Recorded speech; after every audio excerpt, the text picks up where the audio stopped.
विघ्न को हरना मंगल करना, कारज सिद्ध कर जाना। मेरे घर में पधारो, घर में पधारो गजानन जी, मेरे घर में पधारो। ओम श्री गणेशाय नमः।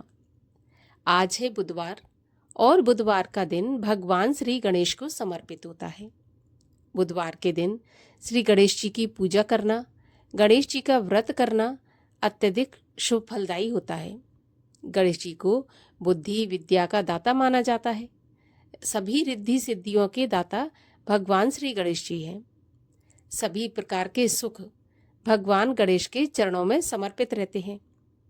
प्रथम पूज्य भगवान श्री गणेश सभी के प्रिय भी हैं और सभी के पूजनीय भी हैं। तो आज के इस वीडियो में हम आपको बुधवार के व्रत की कथा और गणेश अथर्वशीर्ष का पाठ भी सुनाएंगे हिंदी में। अगर अभी तक आपने हमारे चैनल को सब्सक्राइब नहीं किया है तो चैनल को सब्सक्राइब करके बेल आइकन पर क्लिक कर लीजिए। और अगर आज की कथा अच्छी लगे तो लाइक अवश्य कर दीजिए, क्योंकि आपके लाइक से ही हमें ये पता चलता है कि आपको हमारा वीडियो अच्छा लगा। तो चलिए सबसे पहले आपको सुनाते हैं गणेश अथर्वशीर्ष का पाठ हिंदी में। गणेश अथर्वशीर्ष का पाठ करने से सभी प्रकार की जो बाधाएं हैं वो नष्ट हो जाती हैं और तरक्की के रास्ते खुलते हैं।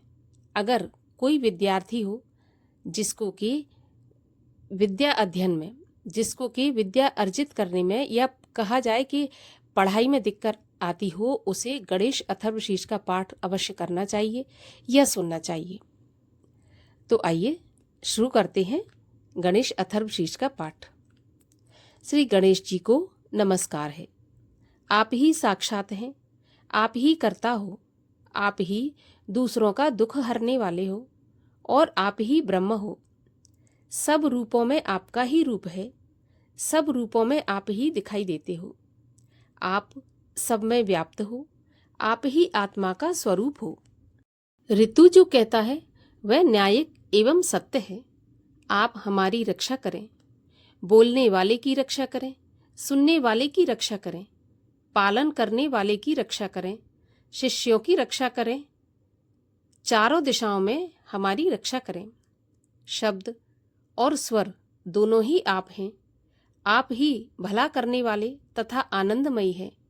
आप ईश्वर हैं, आप सतचित्त आनंद स्वरूप हैं। आप दया के सागर हैं, आप ही ज्ञान एवं विज्ञानमय हैं। आपसे ही ये सारा संसार उत्पन्न होता है, आप में ही यह स्थित होता है और आप में ही समा जाता है।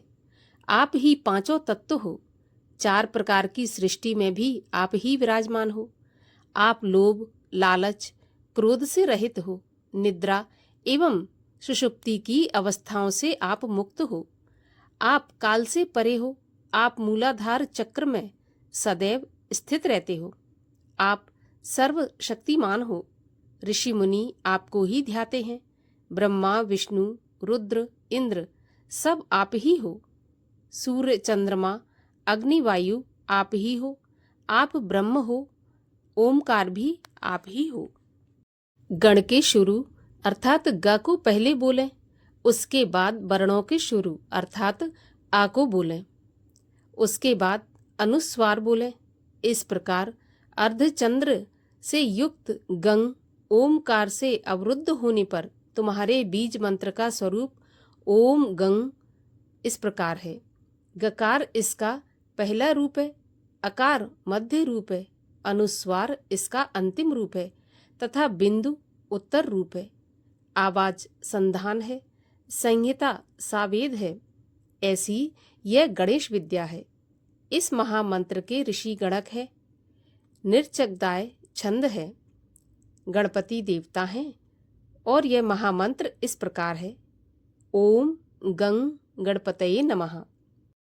एक दंत नाम से भगवान श्री गणेश को हम जानते हैं। विघ्न विनायक का हम ध्यान करते हैं। वही भगवान गणेश जी हमें ज्ञान प्रदान करते हैं। एक दांत व चार भुजाओं वाले पाश, अंकुश एवं आशीर्वाद की मुद्रा में मूषक चिन्ह की ध्वजा सहित हाथी के समान मुख वाले शरीर पर चंदन लगाए तरह तरह के फूलों से सजे हुए भक्तों के ऊपर दया करते एवं संत जनों को तारते हुए सृष्टि के आदि में प्रकृति एवं पुरुष से भरे भगवान गणपति की जो नित्य प्रति आराधना करता है वह ऋषि सर्वश्रेष्ठ है। देवताओं में सर्वप्रथम पूज्य भगवान श्री गणपति जी को नमस्कार है। लंबोदर भगवान श्री गणेश जी को नमस्कार है।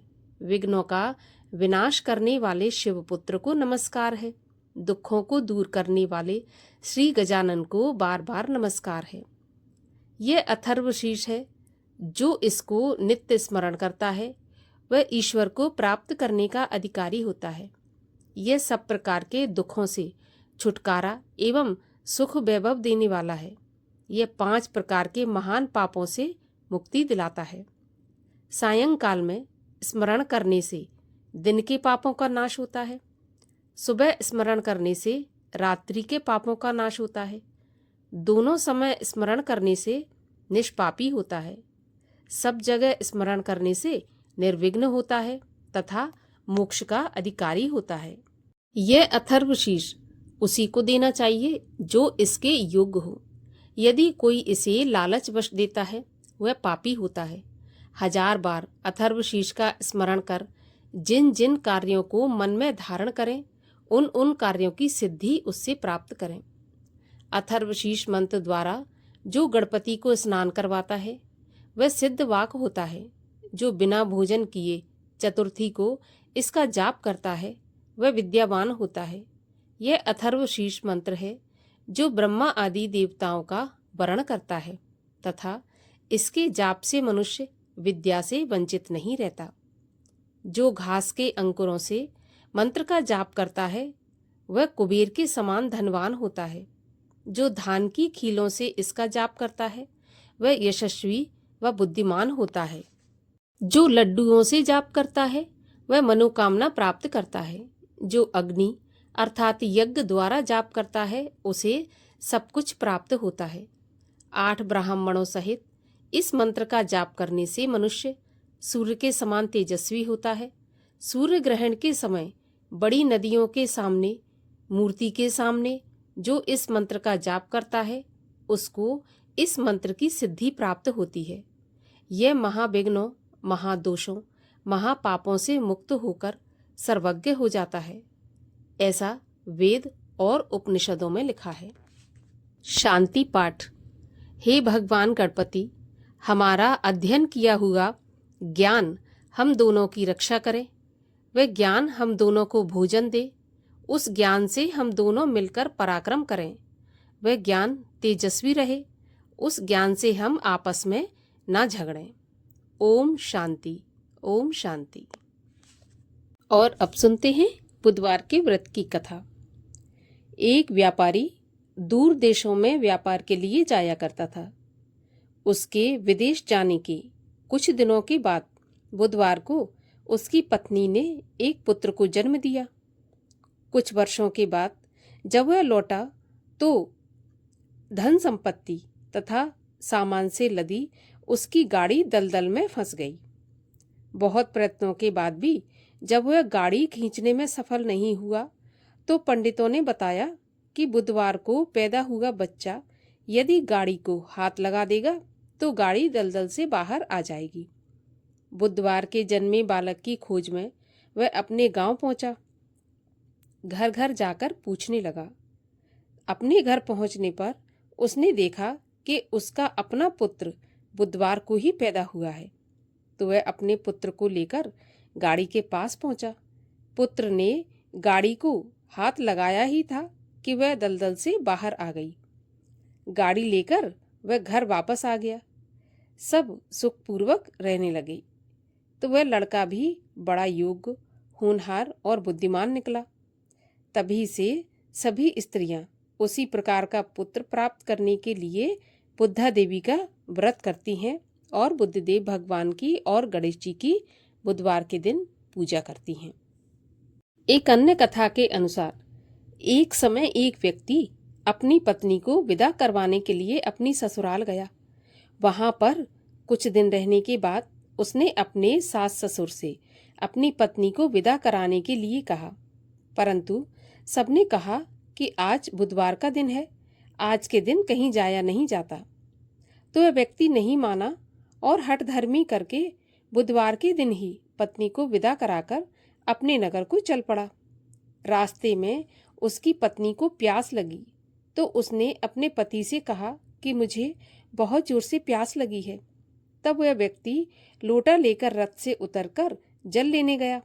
जैसे ही वह व्यक्ति पानी लेकर अपनी पत्नी के पास आया तो वह देखकर आश्चर्यचकित रह गया कि ठीक वैसी ही सूरत का एक और व्यक्ति उसकी पत्नी के पास रथ में बैठा हुआ है।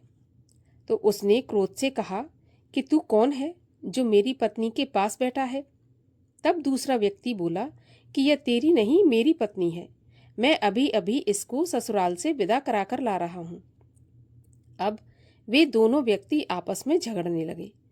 तभी राज्य के सिपाही वहां पर आए और लोटे वाले व्यक्ति को पकड़ने लगे और स्त्री से पूछा कि तुम्हारा असली पति कौन है? तो पत्नी शांत रही क्योंकि दोनों की शक्ल एक जैसी थी। वह किसे अपना असली पति कहती? वह व्यक्ति ईश्वर से प्रार्थना करता हुआ बोला कि हे परमेश्वर, ये आपकी कैसी लीला है? जो यहाँ पर सच्चा है वो झूठा बन रहा है और जो झूठा है वो सच्चा बन रहा है। तभी एक आकाशवाणी हुई कि मूर्ख, आज बुधवार के दिन तुझे नहीं आना चाहिए था। तूने किसी की बात नहीं मानी। यह सब लीला बुद्धदेव भगवान की है।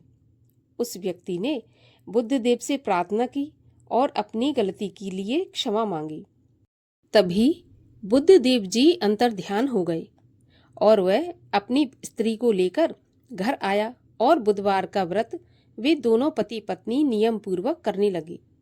जो व्यक्ति इस कथा को सुनता है या पढ़ता है उसको बुधवार के दिन यात्रा करने का कोई दोष नहीं लगता।